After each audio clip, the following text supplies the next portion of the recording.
وہ باپ جو اپنے بیٹوں سے کہتے ہیں کہ بچے یہ گندے بچوں کا کام ہے، اچھی اس کو چھوڑ دو، یہ گندے بچے ایسا کرتے ہیں، لیکن خود بھی تو ذرا گندے بندے نہ بنو. بچوں کو سمجھانے والوں کا اپنا سوئی ٹھیک کرو. بچوں کو تو ہم سمجھاتے ہیں کہ دیکھو بچوں یہ ذرا گندے کام ہیں، لیکن ہم لوگ بھی کتنے کام کرتے ہیں، ذرا اپنی گندگی کو بھی دیکھنا چاہیے.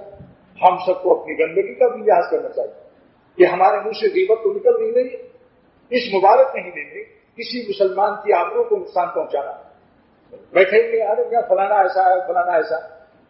کمال یہ کہ پیٹ میں چارہ نہیں اور پھر بھی اچھل رہا ہے بیچارہ. یوپی کا محاورہ ہے نا کہ جب پڑا پیٹ میں چارہ تو اچھلنے لگا بیچارہ. لیکن افسوس غیبت کا گناہ جو زنا سے زیادہ اشد. آج روزہ اس سے پاس کیا جا رہا، اور وہی کا کچھ گپ شپ بڑھایا جائے. رمضان کا مقصد سامنے رکھیے جو ہماری زندگی کا خالق ہے، جو ہماری زندگی کا مالک ہے، جس نے ہمارے لیے کائنات بنایا، زمین بنائی، آسمان بنایا، سورج و چاند ہمیں عطا فرمایا.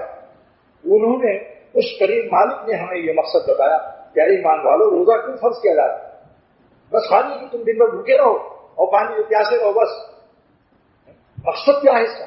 لعلکم تتقون. یہ وہ مقصد ہے جو صوفیہ نہیں بیان کر رہے ہیں.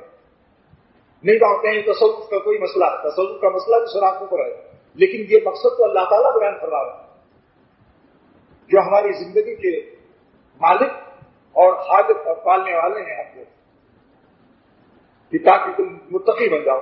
لہذا جو شخص رمضان میں متقی بننے کی کوشش نہیں کرتا، جو شخص رمضان میں گناہ چھوڑنے کی فکر نہیں کرتا، وہ اللہ تعالیٰ کی اس مقصد کو، اس جملے کو لعلکم تتقون، اس کے ساتھ اس کا کتنا غیر شریفانہ معاملہ ہے.